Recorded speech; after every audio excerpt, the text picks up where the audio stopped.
I'll be talking about finding a balance between sort of top-down and bottom-up approaches to urban design and urban planning. We're lucky in Philly to have a legacy of good design and planning and a very progressive mayor and city agencies responsible for a number of the plans you see here: zoning reform, comprehensive planning. We also have a number of nonprofits and larger private or nonprofit organizations, CDCs, special service districts, that are responsible for shaping a lot of our public spaces and are mostly successful at this. You can see several successful examples here that are either in progress or hopefully will begin progress or are already completed.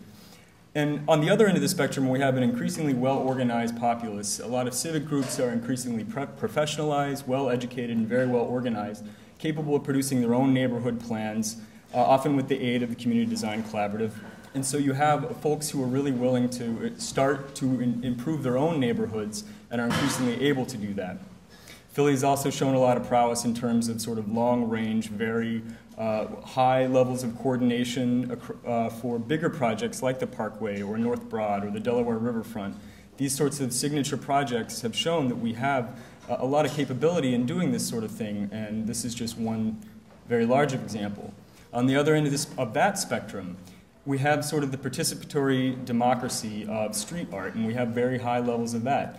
This, at its best, is capable of elevating the mundane commute of stucco, bricks, and plywood, and really meeting the commuter where they are. In terms of official participation, citizens have a few ways of doing this. One being becoming part of a recognized community organization that might testify in front of the ZBA. You can have the Planning Commission accept a neighborhood plan following these guidelines. Or there's also the Citizens Planning Institute that helps train folks. And yet criticism persists. Whether it's about some of the uses of our public spaces, maybe a private development within the neighborhood, or the commercialization of public space. These are legitimate and valid concerns that should find ways to be addressed on a more official level. And nowhere is this more obvious than when it comes to vacant lots and vacant space throughout Philadelphia. You have 40,000 opportunities here. Here you can see someone is ostensibly trying to sell it, but it's also kind of a sounding board for some of the neighborhood graffiti artists. Right now there's a teepee built out of a billboard or something. One of the other more interesting and successful responses to vacant land have been the urban farms that we see, and this is one of the more established approaches and has been successful in a number of neighborhoods. There's also the Take Back the Vacant Land campaign, coalition of several different organizations across the city that's brought in a lot of attention to this and brought it into the public eye.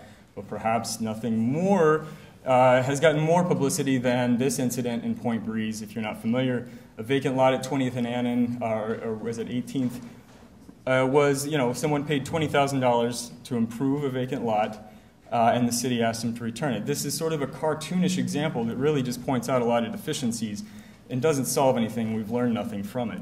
But there are other ways that we've responded that are more or less successful.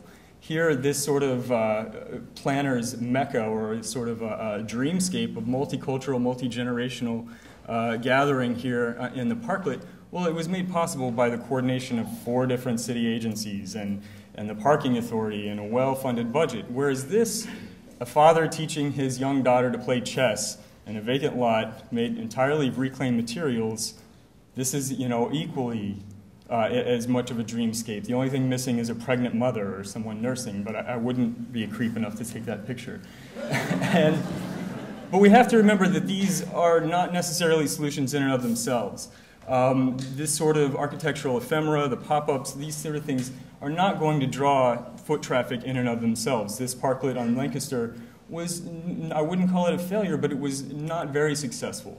There are also issues of aesthetics, neighbors, that sort of thing.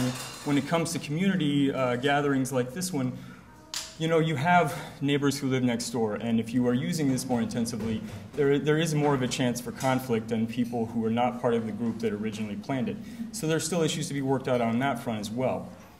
I don't want to steal anyone's thunder, but I think one of the biggest opportunities that has presented itself is through the Reading Viaduct, where we have this contiguous vacant parcel, or series of parcels along that connect several neighborhoods, and have a convergence of many different city agencies interested in seeing something done with this.